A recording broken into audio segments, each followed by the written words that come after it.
This recording is protected by copyright. No part may be reproduced without the prior permission of the University of South Australia.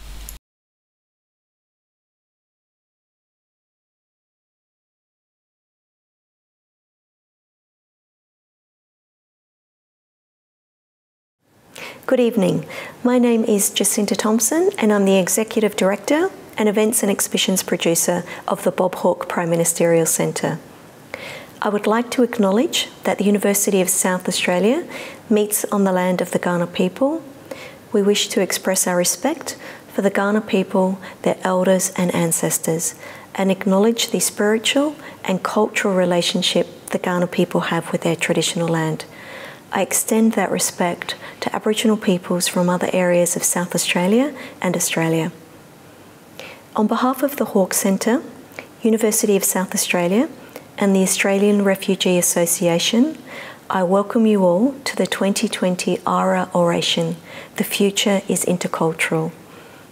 Our guest speakers will discuss the need for intercultural competence, the ability to communicate, think, act, and work effectively and appropriately across cultures. I would like to thank each of our panellists for their contribution and time, and to thank Deb Stringer, CEO of ARA, and her team for all their wonderful work. This event is being recorded and a video will be available on the Hawke Centre website. We encourage you to bring this to the attention of friends and colleagues who could not join us online tonight. It is now my pleasure to welcome journalist Suwaiba Hanafi, who will introduce our guest speakers and facilitate the discussion. Thank you. Thank you, Jacinta from the Hawke Centre, and thank you to the Australian Refugee Association for having me. In today's session, we're going to hear from three academics who have years of experience working with communities, developing research and building policies so our societies can be more inclusive. And we'll hit them with some questions.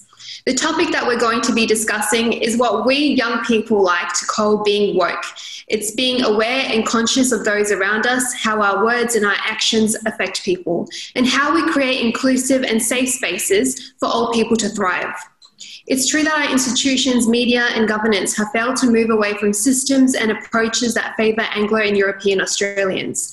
Our leaders do boast about multiculturalism, but do we really celebrate multicultural Australia when there is still disgusting inequality, injustice and racism that affects our Indigenous, disabled and multicultural communities? I personally grew up in an era post 9/11. The way my community has been represented in the media has affected my confidence. Like me, many other people who look different, have different beliefs, ways of life and capabilities are sick of being othered and treated as inferior and not considered. And with that, I want to introduce our speakers who will share their thoughts on how we improve intercultural understanding for the benefit of mental health using faith and online technologies. First, we have Associate Professor Tahira Zizian. She's a community health psychologist at the University of South Australia's Justice and Society Academic Unit, as well as a visiting professor at the University of New South Wales. Her career has been devoted to improving the psychological health and well-being of culturally and linguistically diverse communities and minority groups. She is nationally and internationally respected. In 2015, she was invited as a distinguished speaker at the United Nations 8th Annual Psychology Day in New York City. Her research has influenced national policies in relation to mental health, and she has achieved research impact globally. Second, we have Professor Muhammad Abdullah. He's worked in Islamic studies for over 20 years and played a leading role in establishing Islamic studies as an academic area of research in Australia.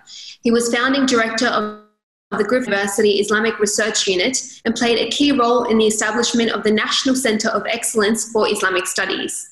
He's been working at the grassroots level for 25 years. Immediately after 9/11 and the burning of his own local mosque, he travelled across Australia to build bridges and understanding between people. In 2020, he was appointed the Member of the Order of Australia for his significant service to education in the field of Islamic Studies. And finally, we have Associate Professor Shanton Chang. He's Associate Dean at the Melbourne School of Engineering at the University of Melbourne. He's been involved in building the internship program, mentoring students and engaging with industry partners to enable positive graduate outcomes. He also has experience working with diverse communities, including looking at the complexities of intersectional challenges. He is a Digital Access and Equity Program co-lead at the Melbourne Social Equity Institute and Connected Health Working Group co-chair at the Melbourne Centre of Digital Transformation of Health. So if we go into our topics now, I'd like to introduce Associate Professor Tahira Zizian is our first speaker for today. Her topic is how mental health for all people, particularly those from diverse backgrounds and minority groups, can benefit from intercultural communication. I'm going to hand it over to you now, Tahira. Greetings to everyone who is hearing us. I would like to start my talk by acknowledging that the land we meet on today is the traditional land of Kaurna people, and I respect their cultural heritage, beliefs, and their spiritual relationship with their country.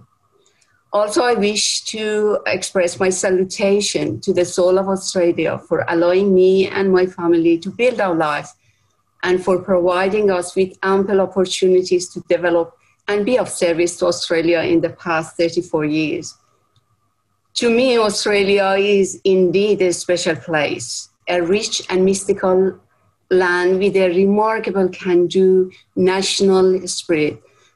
And it is a place of hope and move forward nation with lots of opportunities to grow and glow and call it home. My salutation to the soul of Australia again for allowing me to call Australia home and that sense of belonging that I feel I belong. Thank you. In relation to my talk, I wish to raise a few key points and highlight those key points in relation to intercultural understanding and its relation to mental well-being. But before doing that, I thought to bring to the attention of the history of Australian multicultural society. At the time of white settlement, Aboriginal and Torres Islanders people comprised 500 clan groups with over 250 distinct language groups. Although we know that Australian government introduced multicultural policy in 1978, but I want to bring to the attention that Australia was a multicultural or culturally diverse prior to a white settlement. Also, I wish to bring other key points into the discussion. I very briefly talk about, and I'm hoping in the dialogue we unfold many of those key points. In relation to intercultural relations and communication, I wish to emphasize that typically that dialogue and that relation has been on migrant and non-migrant relations, mainly emphasizing the migrants' responsibility and putting the responsibility onto the shoulder of migrants for cultural change, and also the accommodating the mainstream cultural needs in order to fit in with the host culture. And that has been for a long time. Only recently we have began to address that the majority as the host culture have also played role in the intercultural communication and intercultural relations. And in a better word, if you use it, in the mutual acculturation, the acculturation coming from both ends in the form of intercultural exchange or intercultural relations. And of course, this takes place within a very complex context of intergroup relations in societies like Australia. From, again, my perspective, there has been some sort of intercultural exchange, but mainly the way I look at it, it is variety of cuisines and outside dining, and that it is very much in practice and is so much embraced. And I personally feel very much delighted when I go out, see different names of the restaurants representing different cultures, and all of those restaurants are filled with majority mainstream Australian, and it really fills my heart. But my question is, how much of other cultural aspects of different cultures are majority Australians prepared to accommodate? And I think the variation in cultural acculturation expectations of others, I mean, how, again, those minority or majority, they view each other in that sort of intergroup relationship and relations that forms that intercultural exchange is what is the expectations. And that is something that has been paid less attention, but in recent years they have picked up, including my own studies. Another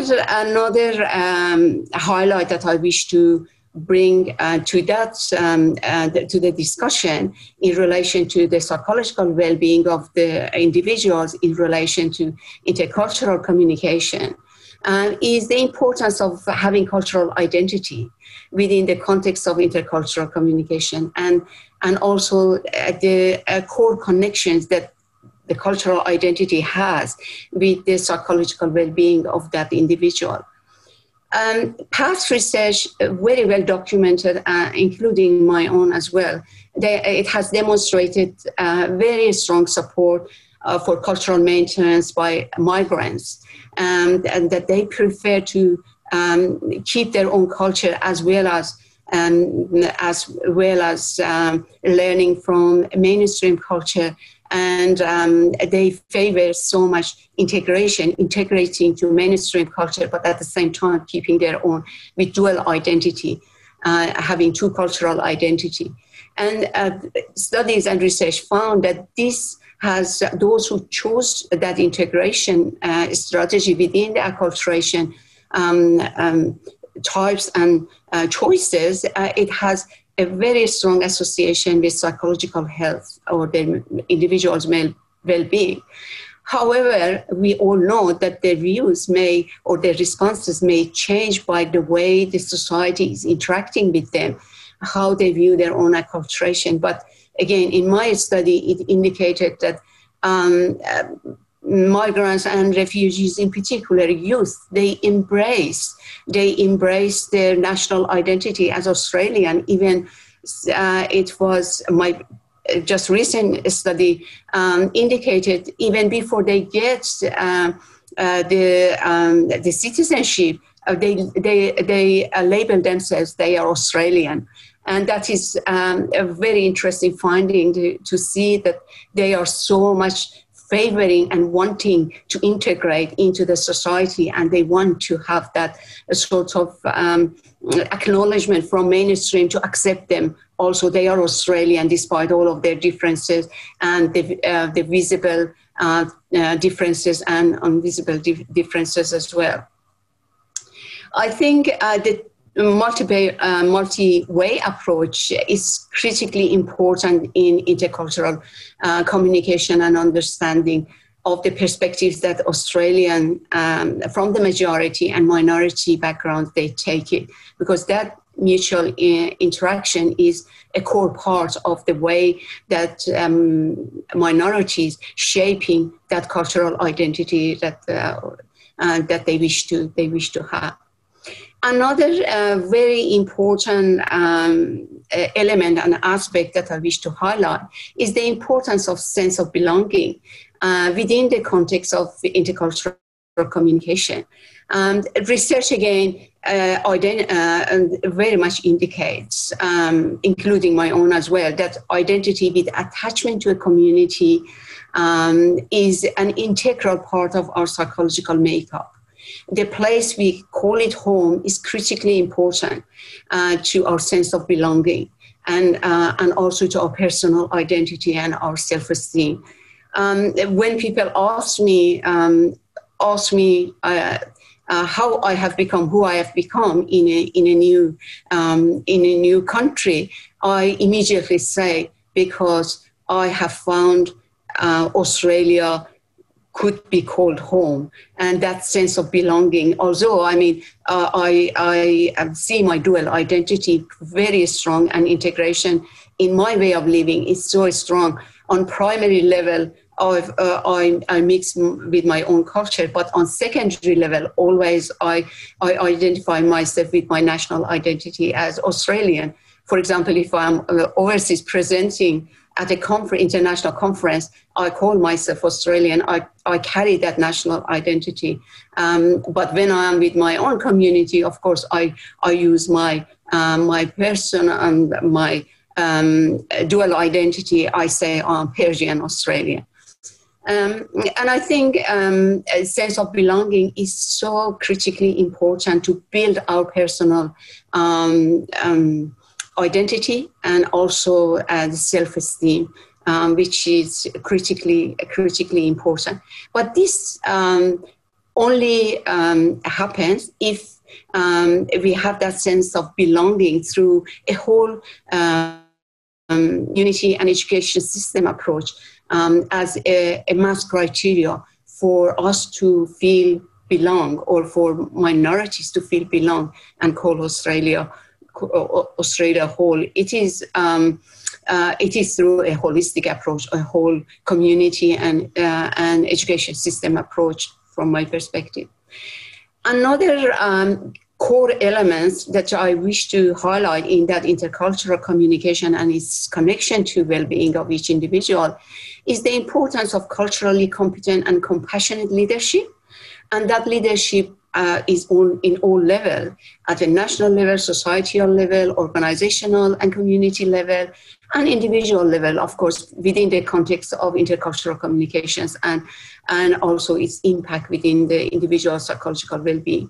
I think when I refer to compassionate leadership, this means that an authentic and ethically driven, which is founded on human qualities like wisdom, compassion, honesty, kindness, fairness, all of those virtues that we all have inside, but we usually hold it to close to us for our own benefit and also for the very loved ones and close one.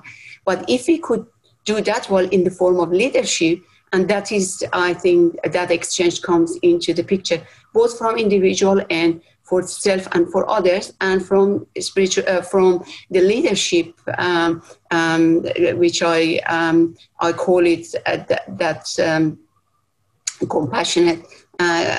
compassionate leadership, and then it makes it possible, and that for the individual they become inspired, and also to for that level of authentic approach.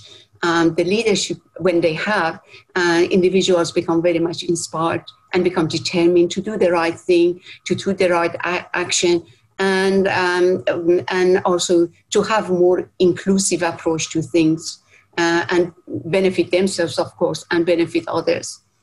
Again, a key message that I feel it is critically important is the leadership which is promoting goodness in others and takes a strengths-based approach, enhancing and this is the way that enhances the individual's psychological well-being. The final point that I wish to make before I end my talk is, in its broad sense of the term, when we talk about intercultural competence, the dialogue between different cultures and mastering competency in relation to cultural understanding, cultural sensitivity, cultural safety, and all the elements of cultural competence, and in that dialect will be intercultural competence. In my view, it only can become a reality and can exist and also assist the person's psychological well-being only possible when intrapersonal conflicts are resolved within the individual and within that society.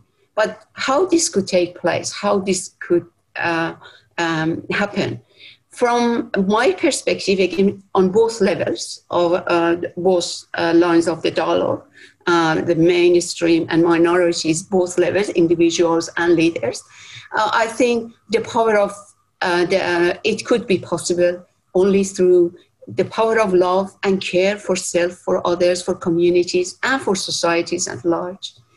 It happens only when we do through cooperation and mutual understanding. When we replace us and them, that othering, which we collectively and inclusively embrace as the whole population, not us and them, us and them.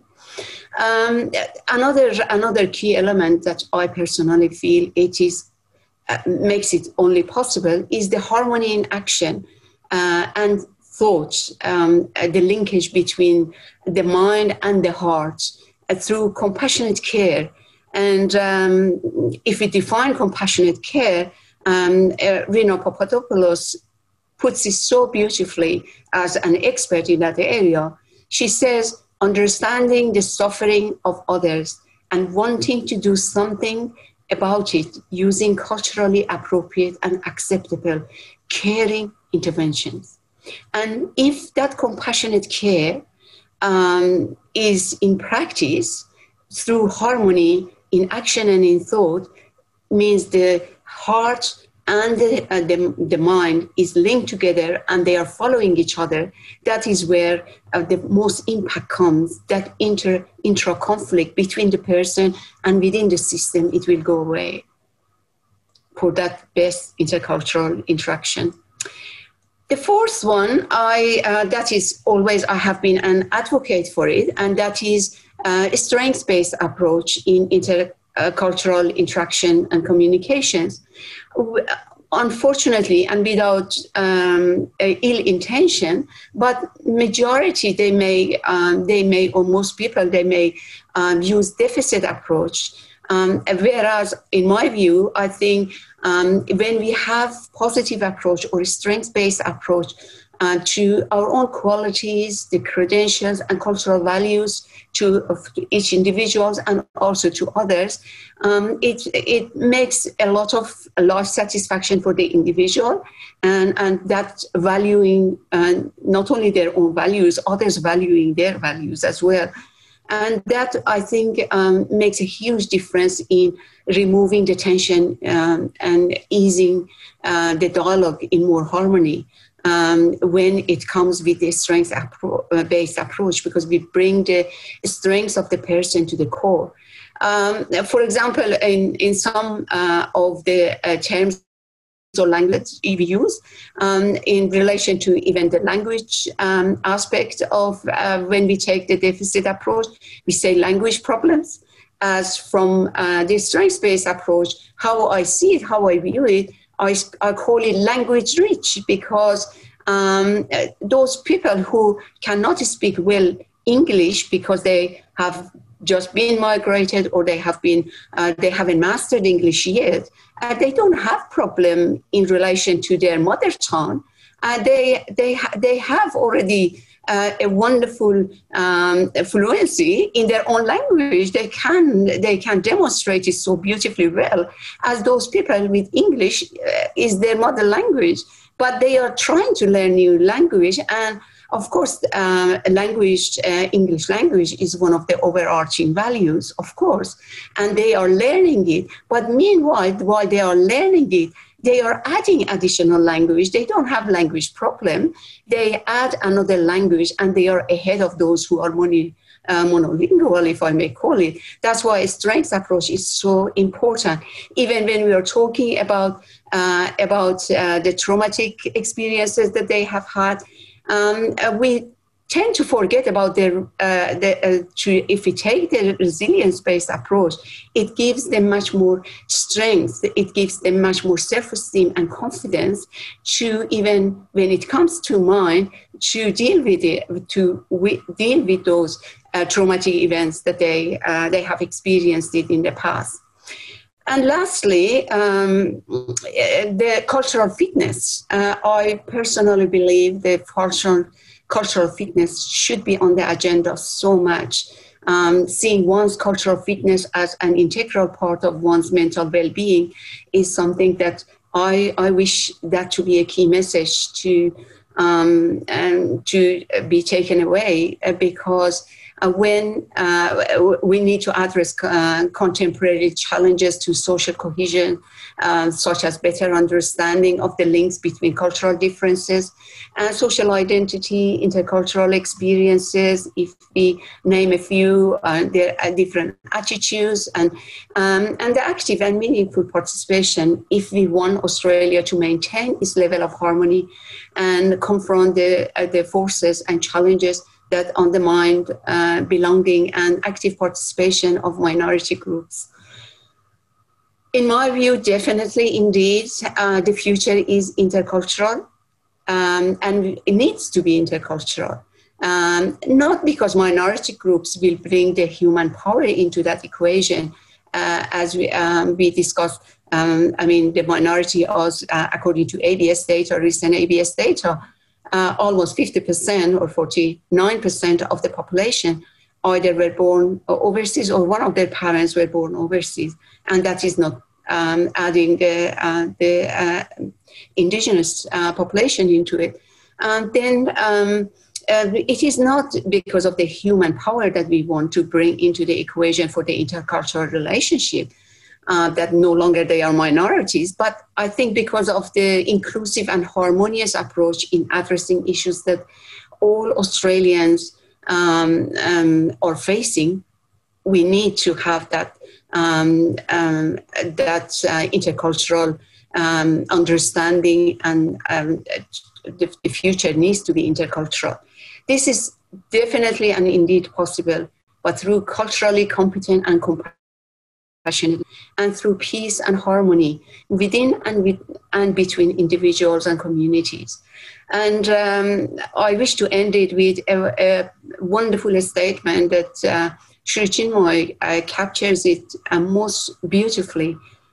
He says, peace means a flood of love in the world family. If we thrive and go with peace and harmony inside ourselves, and for everyone resolve issues through harmony and through that inclusive approach, I think we will have a new world, and we will have a good world family, that's for sure. And thank you so much. Thank you, Tahira. It was really interesting to hear you say that interculturalism is a two-way street. And I look forward to discussing that further when we have questions. So next, we're going to look at an example of how religion can encourage interculturalism. Religion has become an easy scapegoat when people hear about wars in parts of Southeast Asia, Europe, Africa, and the Middle East. For some, it's this belief that religion is at the core of conflict that has turned them away from faith altogether. But Professor Muhammad Abdullah is going to give people a reason to believe otherwise. I'd like to hand it over to him to enlighten us further and maybe even change a few minds. Well, thank you very much, Saiba, and thanks to our hosts. And thank you so much, Associate Professor Tahira, for your wonderful presentation. Very insightful and very uplifting. Thank you. Allow me to first begin by I guess, setting some parameters. And interculturalism, as far as I'm concerned, and this is what other scholars have said, it's about active and equitable interaction or interactions between groups over passive tolerance. So we don't want passive tolerance, we want active and equitable interaction. But it's also about deep understanding and respect for all cultures. It focuses on the mutual exchange of ideas and cultural norms and the development of deep relationships.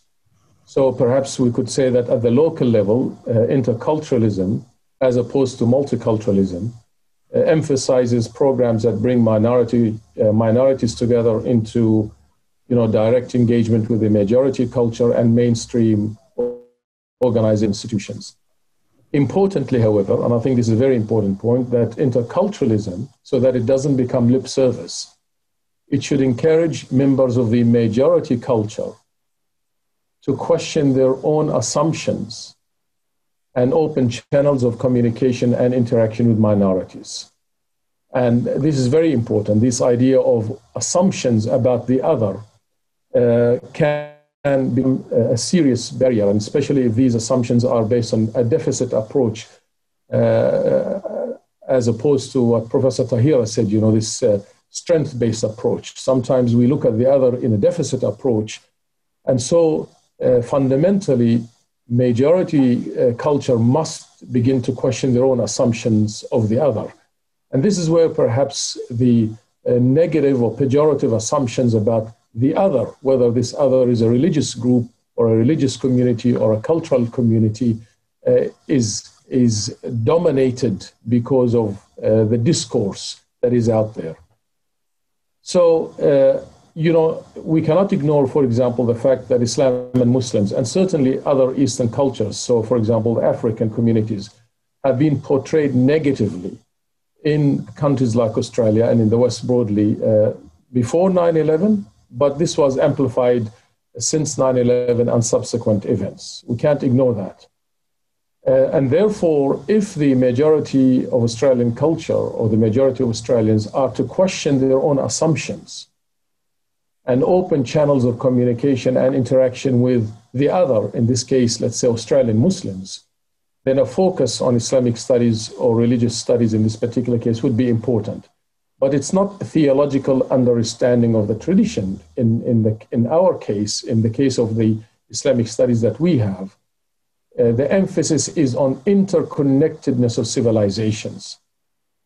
So ignoring the reliance and indeed interconnectedness of peoples, nations, and civilizations can lead definitely to stereotyping and othering that diminishes people into an abyss of nothingness, allowing for their dehumanization and discrimination.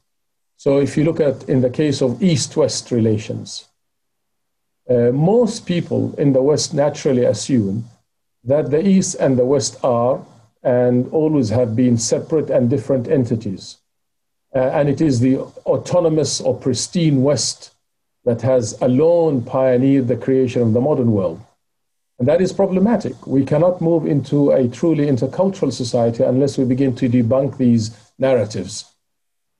In the case of Islamic studies, it can help us debunk this traditional view and show that it is not only deceptively seductive, this idea that the West is the West because of itself and not because of reliance and interconnectedness on the Chinese civilization, the African civilization, the Islamic civilization, the Persian civilization, the Greek civilization.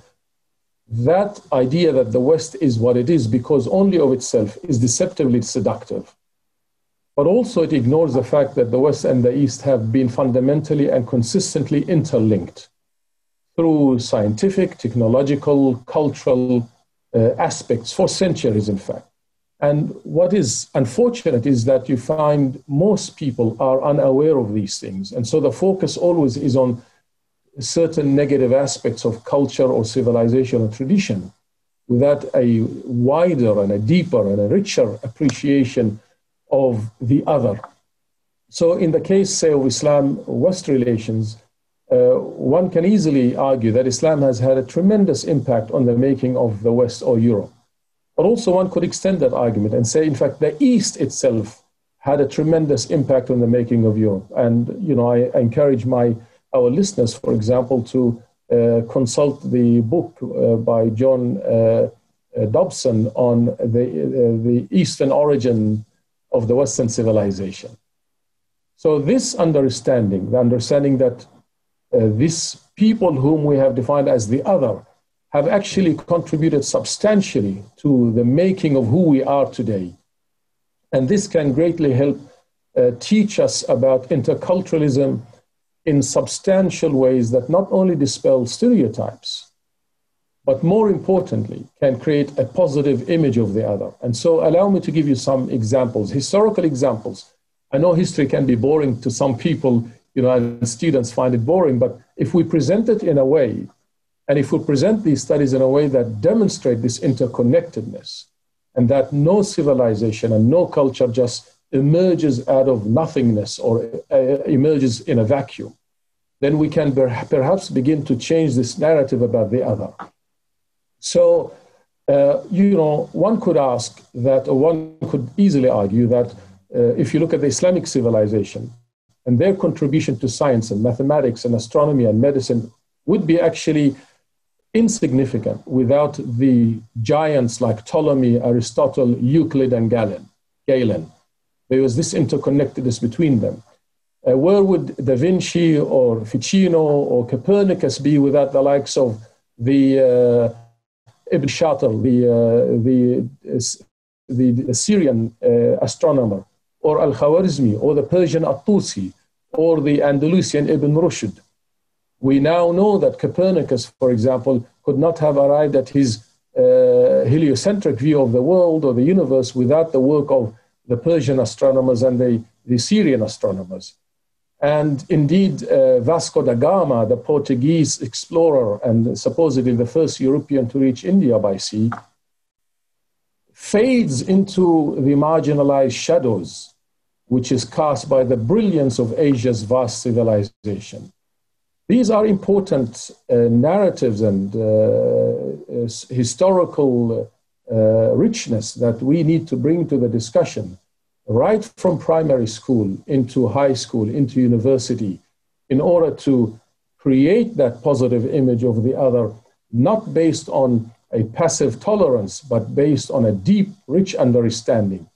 So, for example, in his book, God's Crucible, Islam and the Making of Europe, David Lewis argues that Andalusians in the 12th, 13th, and the 14th centuries, both Muslims and non-Muslims, were working together under the positive multicultural atmosphere which existed at the time of the La Convivencia, which assimilated the knowledge coming to them from, at the time, the Muslim world, which benefited from the Indian civilization and the Greek civilization and the Chinese civilization, brought all that together in Spain in the 12th, 13th century, in the sciences and humanities with an almost untroubled eagerness, thereby creating a basis of knowledge that would provide the foundation for the Renaissance in Christendom that was certain to come.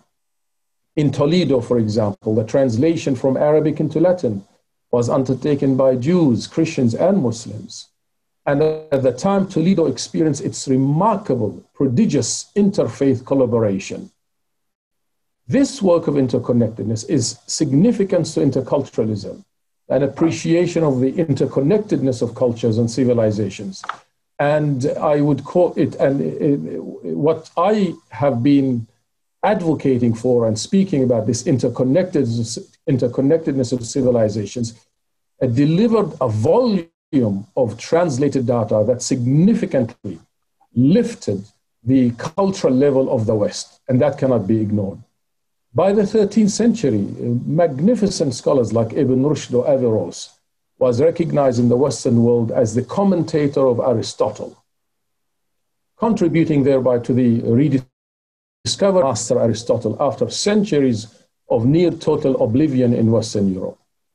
And recently in his book, God's Shadow, God's Shadow, Sultan Salim, the Ottoman Empire and the Making of the Modern World, Professor Alan Mikhail of Yale University compellingly argues that the Ottomans and Islam shaped the European, Native American, and African cultures and histories.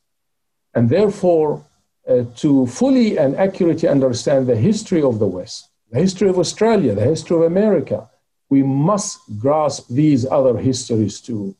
We cannot speak about interculturalism, for example, without understanding the history of the indigenous people of this nation, of the Aboriginal people, and the magnificent civilization and contributions they have made.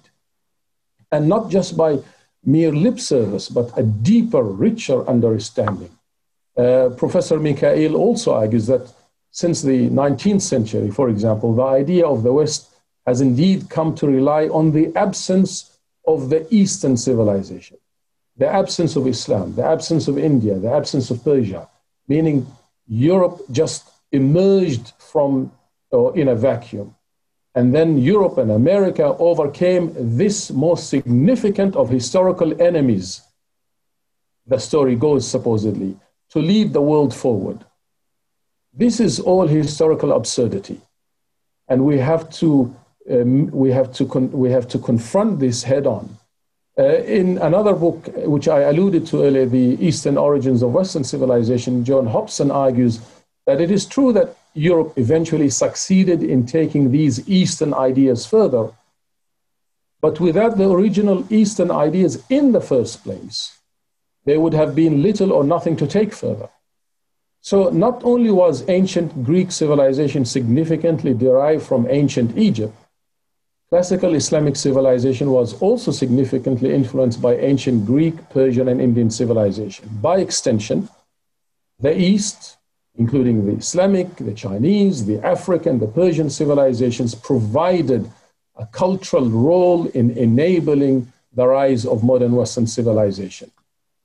This is a narrative of history that defies the assumptions of the majority culture about the East and the West.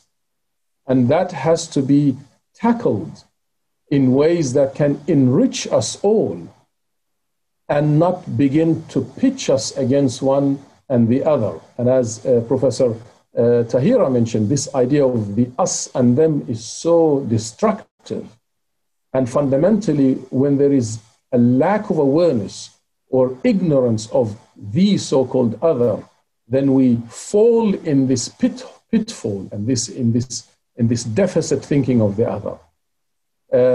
Allow me to finish with a wonderful quote again by Professor Mikhail, who argues that and that's in his own words, cutting Muslims out of the major historical events of the last 5 centuries. And I would argue, I would add, cutting the Eastern world or the Eastern civilizations out of the major historical events of the last 5 centuries, cuts them out of our understanding of how we arrived at our modern world. And instead of seeing Islam or the East or the Africans or the Chinese or the Persians as integral and a constructive force that it was, we have decided to see them as outsiders, as the other, as the enemy. And if we erroneously continue with this understanding and keep them outside of the history of Australia or the history of the West or the history of Europe, it becomes easier to keep them outside of our present and more difficult for us today to integrate them in our own societies in ways that are wholesome and in ways that are positive. And therefore, we need to argue that interculturalism must, by necessity, force, in this particular case, the majority society and undoubtedly the minority communities to question their own assumptions of the other and begin to build a rich heritage and understanding of the immense contributions that all civilizations have contributed to one another to become who we are today. Thank you. Thank you, Professor, and I'm very keen to discuss this topic a bit more during the question time. Our final speaker is Associate Professor Shanton Chang.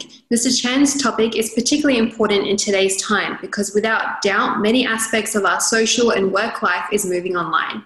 Using the power of social media, we've seen incredible change for people of colour and minorities. Most recently, we've had the Black Lives Matter movement, and that has brought about wide-sweeping change across industries. However, the digital world is also a platform where hate groups and extremists can spread their campaigns and gather support. Mr. Chang's research has also found online platforms are written with inbuilt cultural bias, aesthetic, and even content organization. I'll hand it over to him to explain further. Thank you very much, Zoeba. And one of the challenges in doing this presentation was I knew I was going to follow up on 2 amazing speakers, our esteemed professors. So how do you follow up? So I knew it was going to be difficult. And so I do have some slides to share. And the way that I'm presenting this is in 3 ways to answer the question of that the future is intercultural, as our esteemed professors have talked about, but the future is also digital. So then how do you build the intercultural and the digital together when there are lots of layers of complexity that we have to unpack? And one of the things that occurred to me was we actually have to go back to our very assumptions, and both professors have already talked about actually challenging our own assumptions. One of the key assumptions that we make is that we are multicultural. What exactly does that mean here in Australia? And so I have a slide talking about, that there are different ways that people look at multiculturalism. And so what better way to show multiculturalism than to present it as fruit platters, right? And there are different ways to present fruit platters. And if you look at the slides that I have 4 different pictures of fruit platters. You've got a fruit platter with, it's almost like a fruit salad where all the bits of fruits are cut together very nicely and all mixed up. Then you've got another fruit salad that's less of a fruit salad, but more of a compote. All the berries have been melted in together with the oranges and everything just looks red, for example. Then you could have a nice platter of fruits where you have a nice, pattern where the oranges are in one row and then it's swirling around the kiwi fruits, it's swirling around the apples, and they're all staying within their boundaries. Really lovely, well presented. Or you can have, somebody like me, perhaps bringing a fruit platter where, you just put the fruits where you think they should be, and they're all mixed up. Okay, it's a mess. And the reality is that this is actually the point, that depending on where you're coming from, of what is your model of multiculturalism, is really going to impact on what you think intercultural communication is going to be. This is actually work that reflects on Barry's model of intercultural studies, looking at the model of multiculturalism, of the extent to which cultural groups are more likely to preserve their own culture versus they are more willing to be open and to learn from other cultures, compared against their desire to be more interactive with other cultures or to actually keep to themselves. Depending on that, you start to see that there are many different models of multiculturalism. And often I ask the question, the challenge for anyone coming into any of those models of multiculturalism is, imagine now the fruit platters that you have, and now you want to introduce a new fruit. And because of the region that I originally come from, which is Southeast Asia, I'm going to introduce durian to the fruit platters. Where are you going to put the durians in the fruit platter, right? In each of those 4 pictures of fruit platters, the durian is going to stand out like a sore durian, if you like. Right? But in some of the models, they're going to stand out even more than in other models where they can just fit in particular corners or particular section, where it doesn't matter where you are expected to be part of the salad, right? So this is the point. This means that every interaction between the different types of fruits, the different types of culture, brings with it different flavors in terms of how we accept, how we open our hearts, how we resist, and also how we move forward in the way that we interact with new cultures, or in this case, new fruits, as part of our salad. And so I think that one of the challenges that we have in the conversation around interculturalism is people come with their own views of what multiculturalism is. If you come with a view that multiculturalism is occasionally going to Yam Cha on a weekend and occasionally going to a farmer's market where you might be introduced to new Persian cuisine, then it's not the integrated model that we've been talking about in these presentations, right? We're really talking about a more marginalized or segmented or ghettoized multiculturalism. And that is not a good place to start.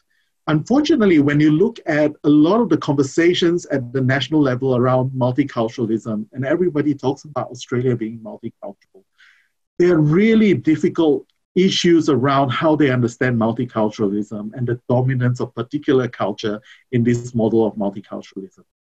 If we want a truly integrated approach, we really have to rethink how we interact. And this is why the whole intercultural piece forces the cultures to actually start talking to each other rather than minding their own business. one of the key things is that a lot of us have come from traditions where we are told that good people mind their own business. Now, interculturalism, therefore, is quite radical in a sense, because it's saying, no, stop minding your own business and go and say hi to your neighbors who look a bit different to you. Not something that my parents would have taught me, which was mind your own business and don't rock the boat, right?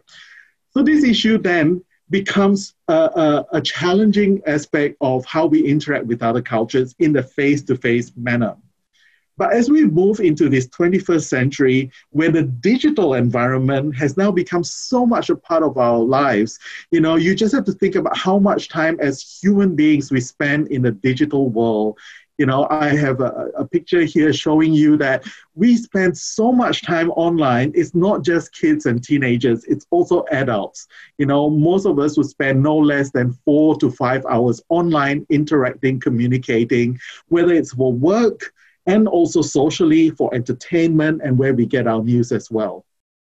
But we don't all do it in the same way. I've got another picture here showing you, for example, that people from Chinese background use completely different social media platforms, use different outlets of news and different types of apps where they get their information and their social connectedness.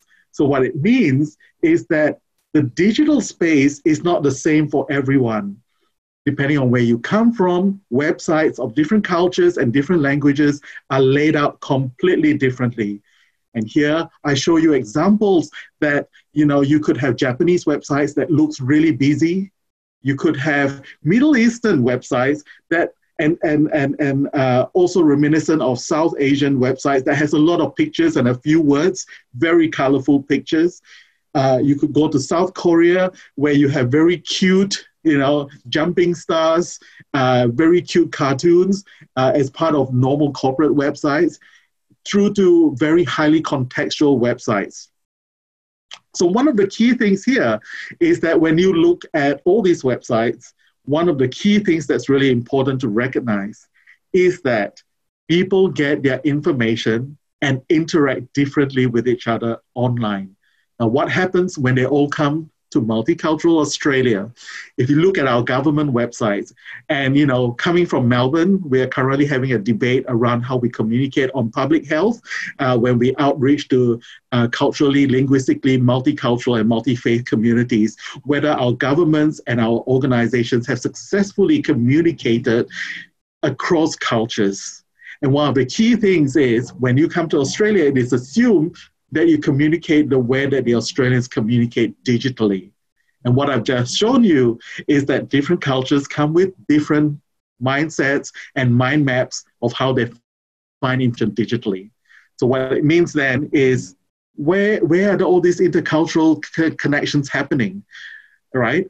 Another example that I will give you is that when you look at, for example, if you have a Chinese community that's communicating mostly WeChat, Weibo, whereas the Australian community is communicating on Instagram and on Facebook. They're like parallel universe, and there's no intercultural happening there, is there? Right? They're not even communicating. So what happens then is you have the thought bubbles starting to happen. And bubbles, internet bubbles, where you exclude people that you do not like, cultures that you do not like, and you try to create your own space and curate your content so that you're only seeing what you like, is the antithesis of intercultural movement that we are talking about. Because interculturalism is talking across cultures, where so much of the digital space is about curating your content so that you unfriend all the people that you do not like. Right? For our own sanity, and I completely understand that, you don't want to be reading what trolls have to say about you all the time, but at the same time, it can pose a challenge and a barrier to interculturalism. What it also means for new migrants coming to Australia is that if you don't feel that you are connected to the wider Australian digital society, you will continue to engage more closely with your own community. And that can be in a completely different language, in a completely different social media platform. And mostly, and rightly so, you will be more strongly connected to your people from back home where you've come from. And so then integration becomes a challenge. because there is no intercultural connectedness in the digital world. So what it means here is that for new migrants, we have to actually difficult as it is, we have to really understand how it is that, what are the Australian norms, what are the ways that Australians use information. But for Australia, welcoming new cultures, we really have to reach out and say, it's not just our way. We have to show you how we do it. And this is how we understand how you do it. Let's talk about it. And I think that at the moment, the public health sector, public service sector, they're not really doing it because they have a one-size-fits-all. And the one-size-fits-all usually just means it fits the majority. It fits the way that we are used to doing things, and that's how we keep going. It becomes a problem, right? So then going back and away from the digital space, how do we approach this issue? Well, we are talking about religion. I reflected on my own background and my own faith, and from my childhood, remembering the teachings in the Bible. One of the things that we learn is the golden rule, and the golden rule states you treat others how you want to be treated. That's very important. But if you think about it for a moment, the golden rule that states you treat others how you want to be treated can be quite problematic in a multicultural, intercultural space. Because actually in the intercultural space, we like to jokingly say that the platinum rule is more important. You know what the platinum rule is? It is treat others how they want to be treated, not how you want to be treated. Because we all like different things. Coming from different cultures, we might have slightly different values, different cuisines, for example. Intercultural sense, the titanium rule of treating people how they want to be treated is just as crucial as the golden rule, because we're not all necessarily the same. However, reflecting on that, coming from a university, we also believe in education. And the reality is with our students, we don't just give our students everything that they want.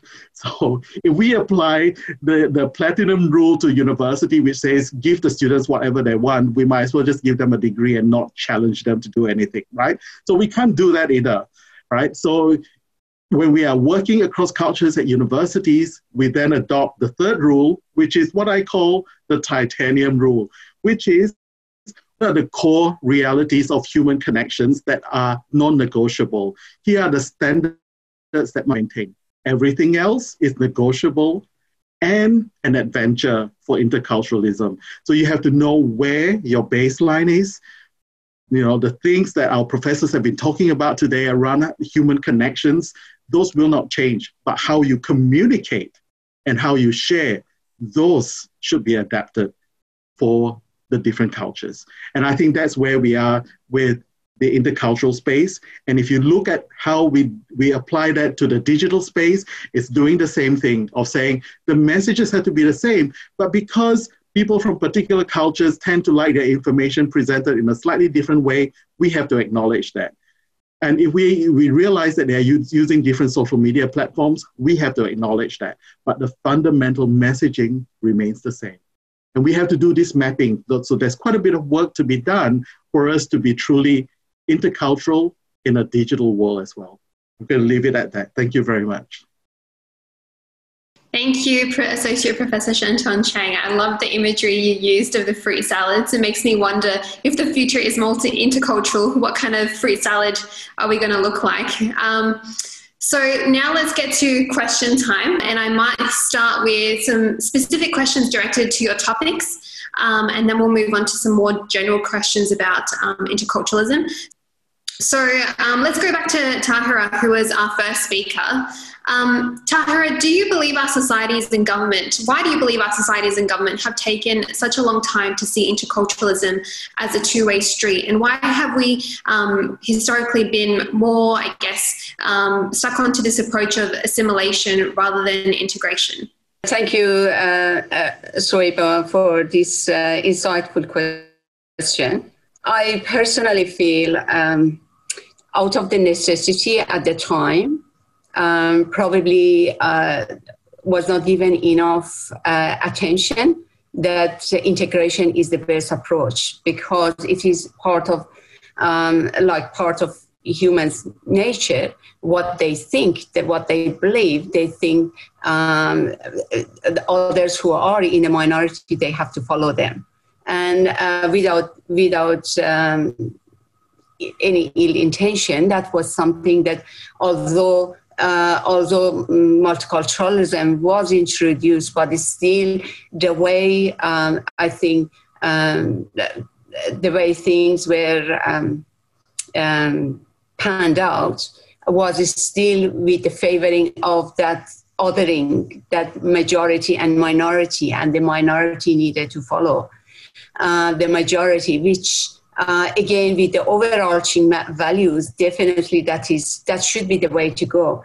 But the less we know about the other cultures, the more we fear about how this, if they come into that sort of equation, how they may take over.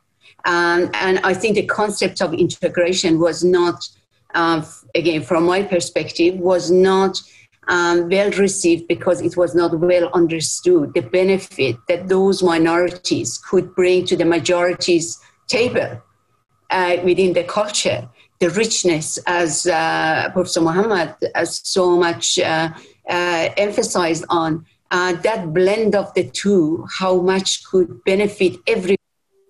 And I think that is one of the issues that holding back or the delay, if I may call it, in that. But now that there are many research with evidence-based practice, they indicated, and not just very recently, in the last couple of decades, mostly, that integration is not only benefiting the individual's well-being who integrate, it benefits the majority, the society as well.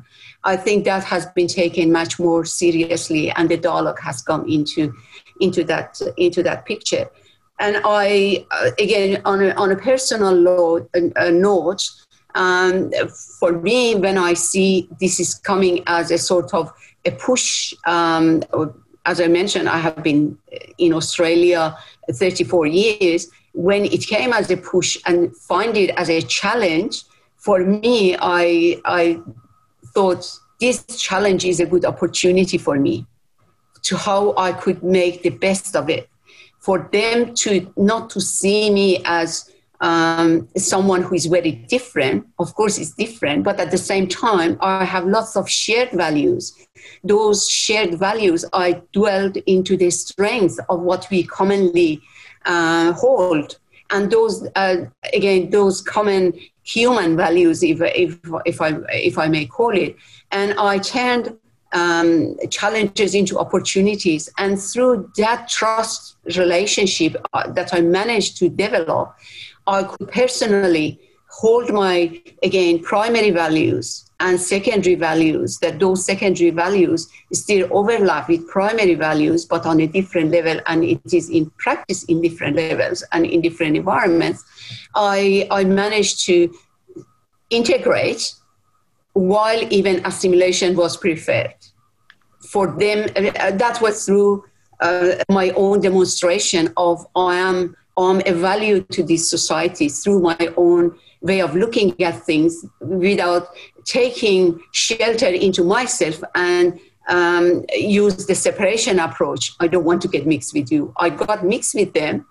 I offered what I could offer from the depths of my abilities, and that enhanced my relationship within that equation and enabled me to still integrate, get to know other cultures as well. And then through that exchange, I could also convey my message. I am a better servant, if I call it that way. I am a better servant to humanity, and in this case, to my own people in Australia. When I say my own people, again, taking that us approach, whole Australian approach. And I said, now I can serve better than because I hold my values, because when I feel I need to take shelter as home, Australia is my home, but within that home, I have a home as well. And that home is the primary level that I I grew up with and those core values that I hold on to. And through that exchange, I think that was also something that in my dialogue within any organization that I have worked with, they understood me perfectly because I opened that dialogue without taking offense.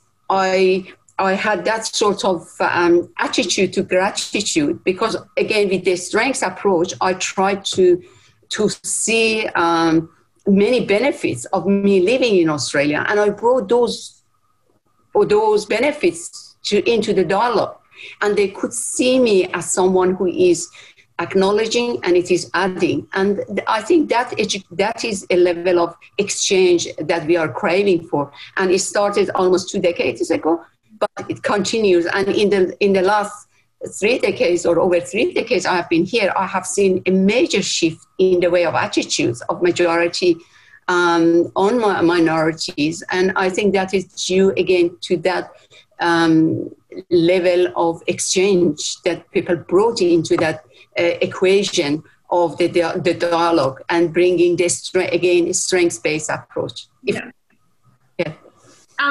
Professor Muhammad Abdullah, I might go to you. Did you feel like you had to assimilate in any way into Australian culture? And did that provide challenges with being a Muslim and being visibly Muslim? I felt those pressures, definitely, not necessarily from colleagues or friends, friends at your school or university or colleagues, but more so from media and political discourse. Relentless over the last 20 years in a way to seek to compel us to assimilate. And I have seen the impact of that on the lives of young Australian Muslims who, though born in this country, felt they don't belong to this country. There is a sense that they don't belong. Personally, despite visibly looking Muslim, I would say I have some groundings. I am strong in my principles and beliefs and values, and I have a deep appreciation of both my faith, but also the Australian community and the Australian context. And both that allowed me to, if you like, synthesize identities which were discussed before, being an Australian Muslim, and I don't see contradictions in that. But that does not mean that that is not the way other young people feel. Other young people who maybe grew up in this country and born in this country, and all they have witnessed over the last 20 years is a barrage of attack on their own culture and identity from media or from certain politicians.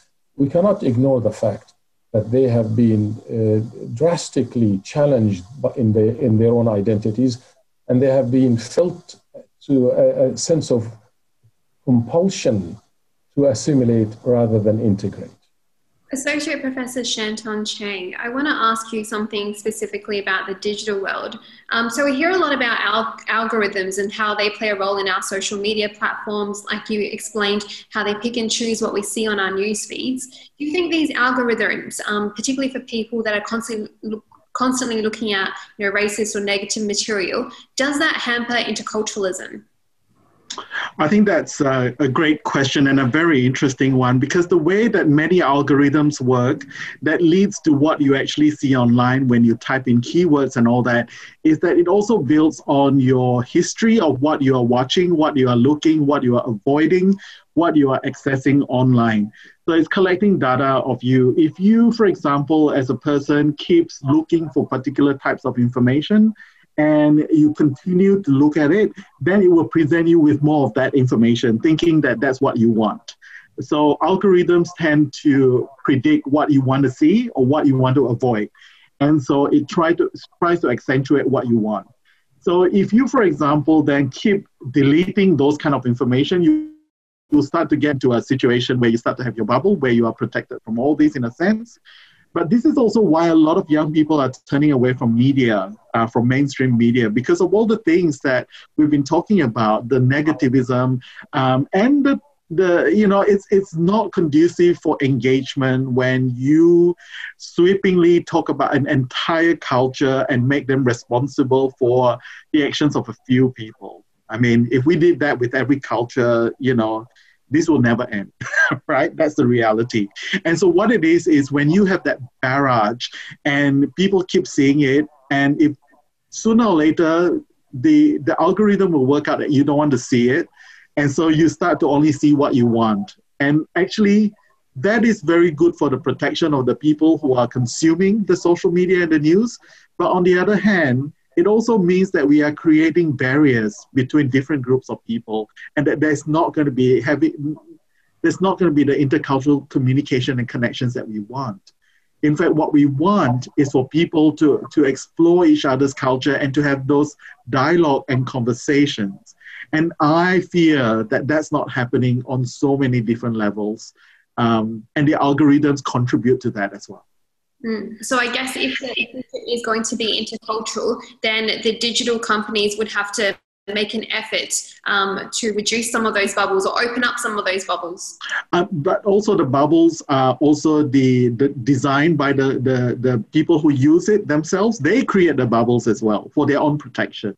We don't want to ask the internet companies to open up those bubbles if there are no protections for the people who are most vulnerable. I think that's a key thing as well. We don't want to subject a particular group based on whatever demographic it is, to a lot of negativity to the point where they cannot, the only way to do it is to stay away from social media.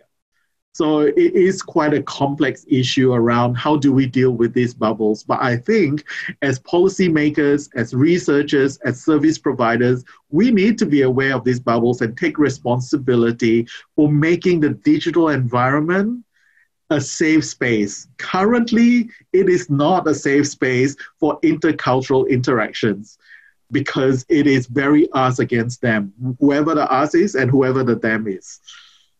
Thank you. A burning question that I have for you guys is how do we engage with people in groups that are actually reluctant to embrace diversity? I might start off with Tahira, if you want to start.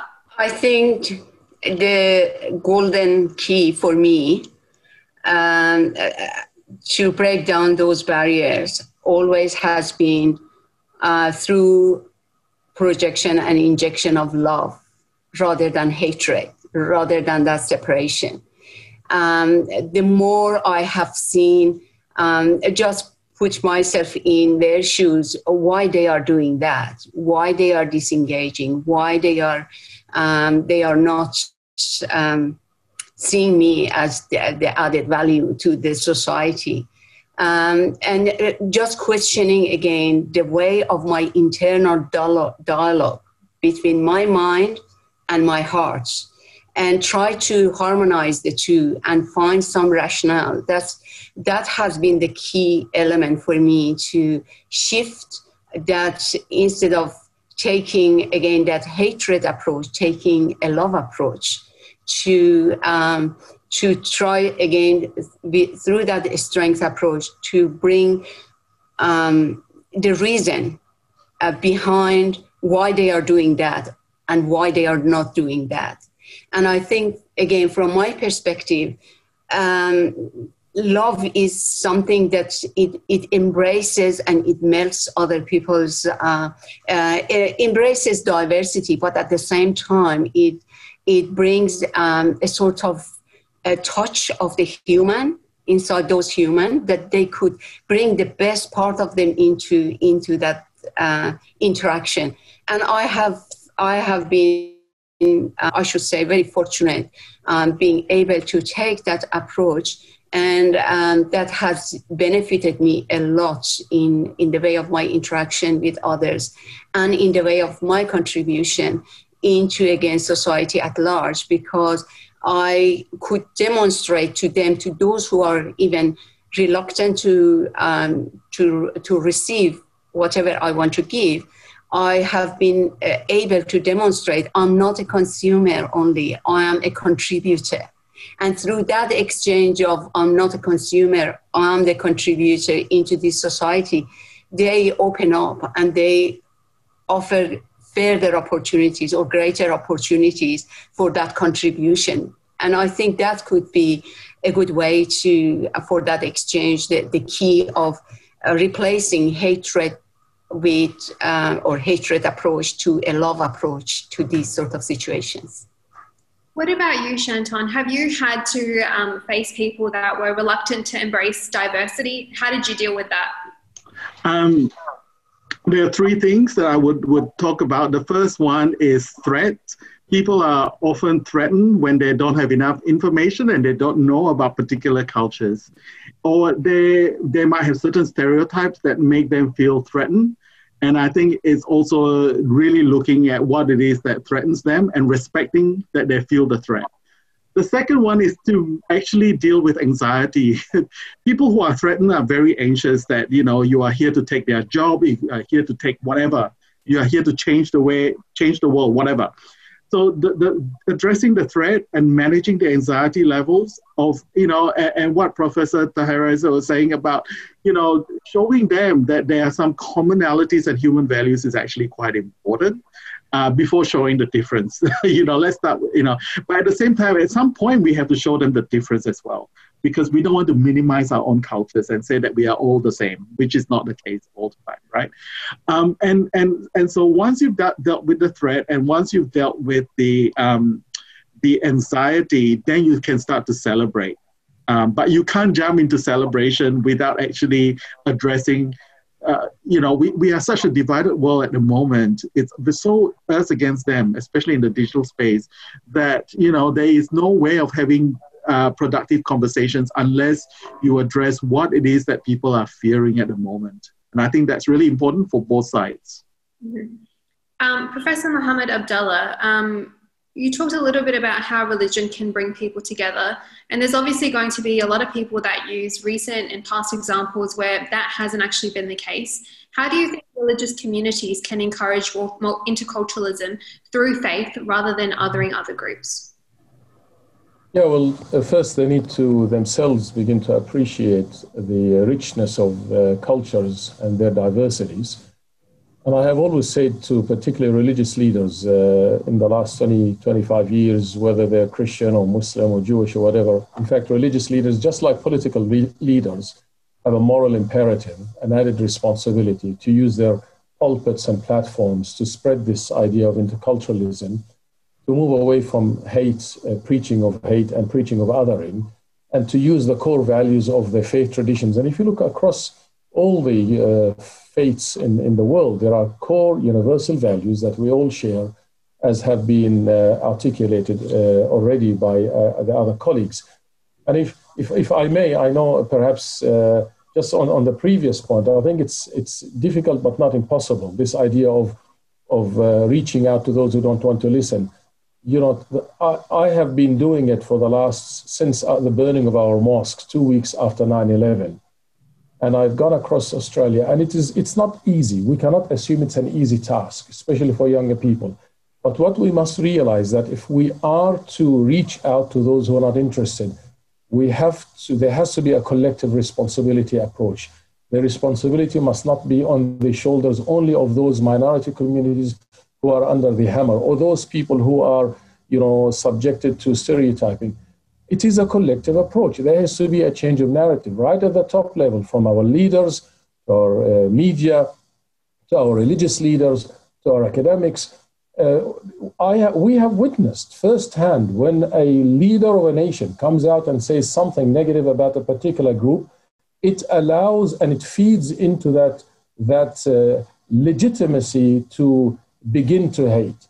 And so this is a collective approach that requires patience, perseverance, being proactive, and not to reciprocate bad with bad and evil with evil. Final question, because we're running out of time, but it's something I really want to ask you guys. And it's a bit of a practical question, because I think young people like myself could learn a lot from you guys and, the experience that you've had throughout your lives.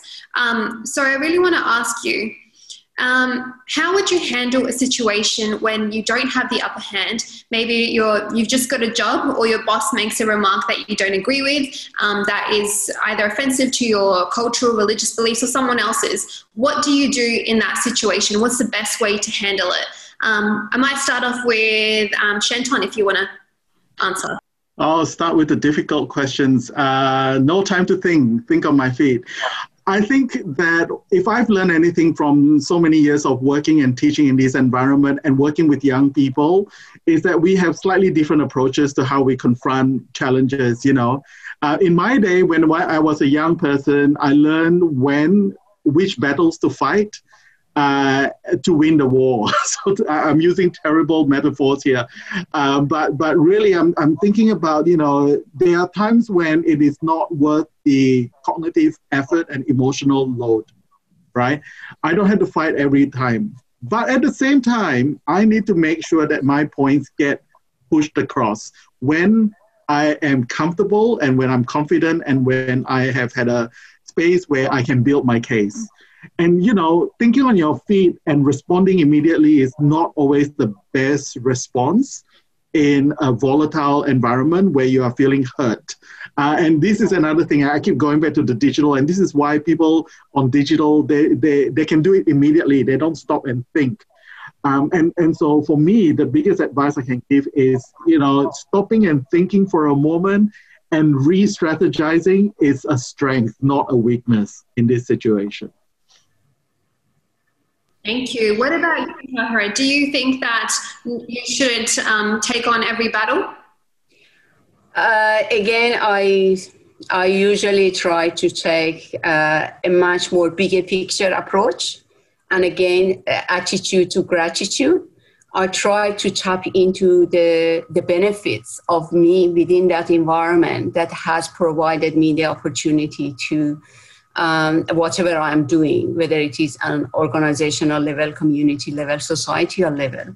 And I try to, again, that cultural fitness that I mentioned, to use it as a great opportunity. As if that may be challenging, I turn it into opportunity and reflect and see why this is happening. And take a silence approach, because silence is not a passive reaction. I think it is a very powerful reaction, because that gives me the space for me to reflect on what is happening here, what I am doing on a self-reflection, what also I am doing that this challenge has taken place.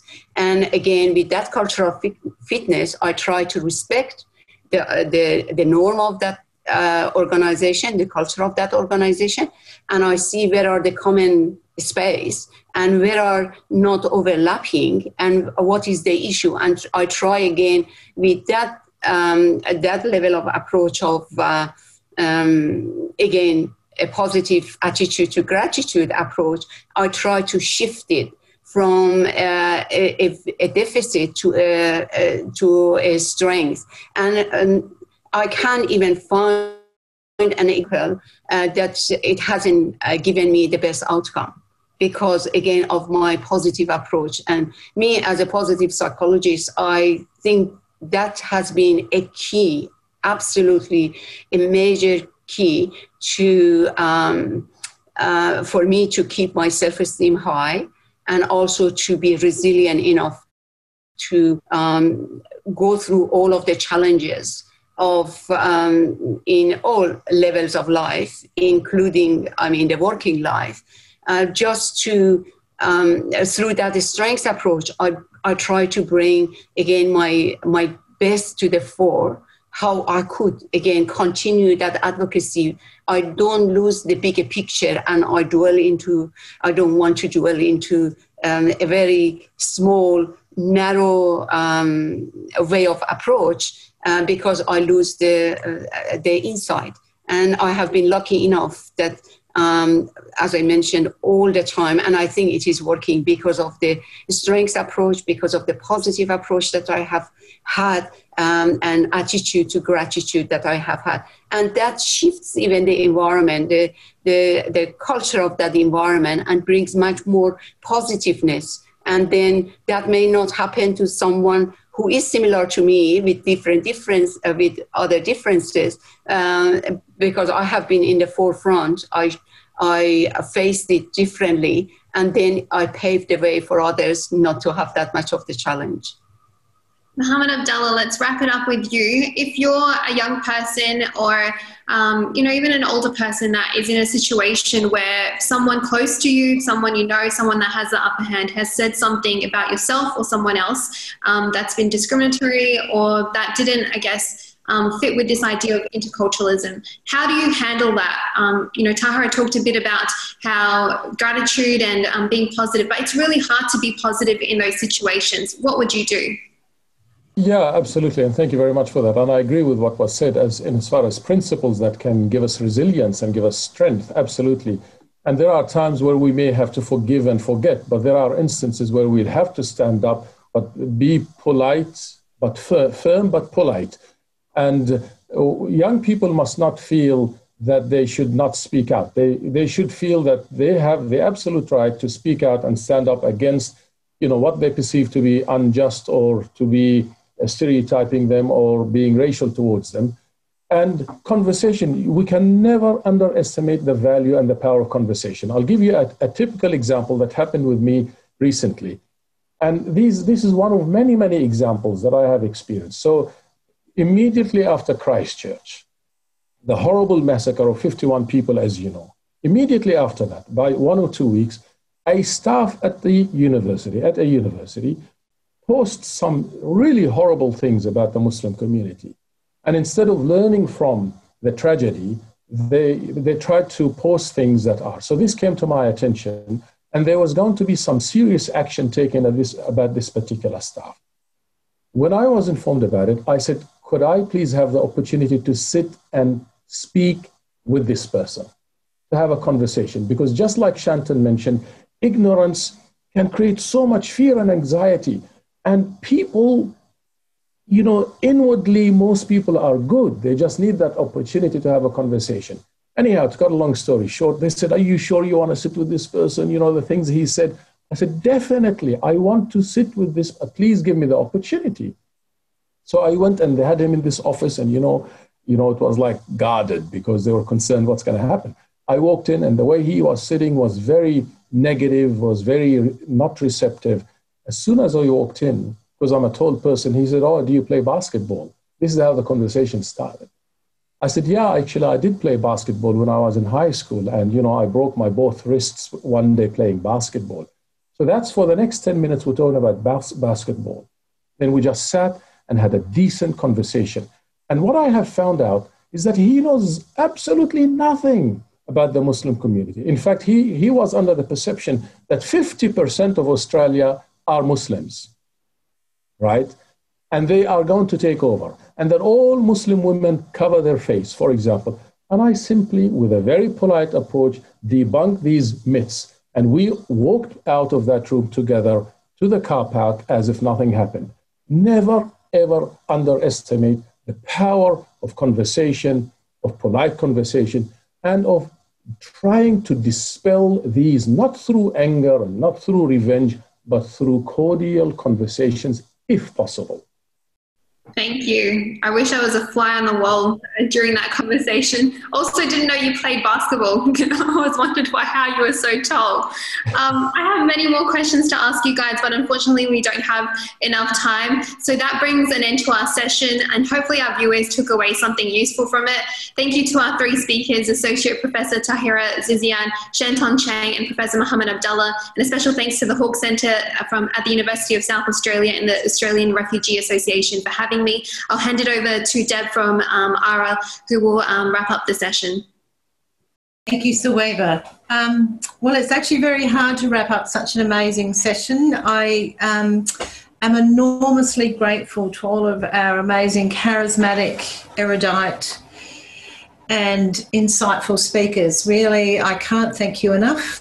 But I will thank you, and I've got a couple of points to wrap up with. But I also wanted to thank Jacinta Thompson and the Hawke Centre staff, because this has been a great partnership with the Australian Refugee Association. We've been doing the orations for about a decade now, and it's my passion as the CEO of ARA to make sure that we bring diverse voices to a public stage and that we are actually engaging across the breadth of our multicultural country so that we can actually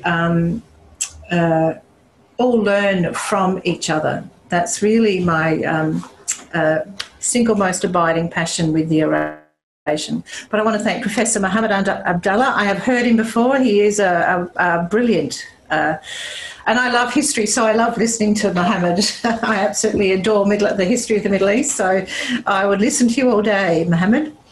I also want to thank, and so Professor Abdallah for the Centre for Islamic Thought and Education at the University of SA, thank you so much. And Associate Professor Taria Zian from the University of SA, I'll get the department right, Justice and Society. You are the most compassionate lecturer I probably have ever come across in my life, and that's no reflection on Shantan and Mohammed, but your compassion just shines through, so thank you so much. And to Shantan, who's a wonderful old friend of mine, and also a very he's kind of, to me, a bit of the international go-to expert on many of the things that Shantan's talked about today, and it's wonderful for me to actually sit and listen to him in a professional context. I mean, it's also nice to sit across a dinner table and listen to Shantan, but it's also it's really rewarding for me to see the thought, the contribution that Shantan and Taria and Mohammed are making to the academic life of Australia. And I have hope for young people, and I know I can't understand the experience of young people, particularly young women who display their faith and who are often in the forefront of racist attacks. And I know it must be hard sometimes to believe in an accepting culture and an accepting Australia, or that the future is intercultural, but I believe that it is the way we'll all be, because of young people and because of the people in academia, such as our wonderful lecturers today, because, good education is an antidote to the bubbles that Shantan and others have talked about. Good education and powerful academics who work directly with young people are a way to help shape, not just shape minds, but open up minds and shape some of the discussion. And I do have a lot of faith in that future, but I can't imagine how hard it feels sometimes for young people who, walk into a shop and the colour of their skin determines how they're treated, or a woman walking down the street. And I do, we all have seen how COVID, the era of COVID has tested us communities. Not only is there a need for interculturalism around multicultural and diverse communities, but we have debates where we talk about letting old people die peacefully, and we have debates about whose fault somebody else getting sick is, and we have debates about people who feel like they shouldn't be stuck at home. And so I think that's shown us that we've got a capacity for great tolerance and also for a capacity for great intolerance when we're under pressure.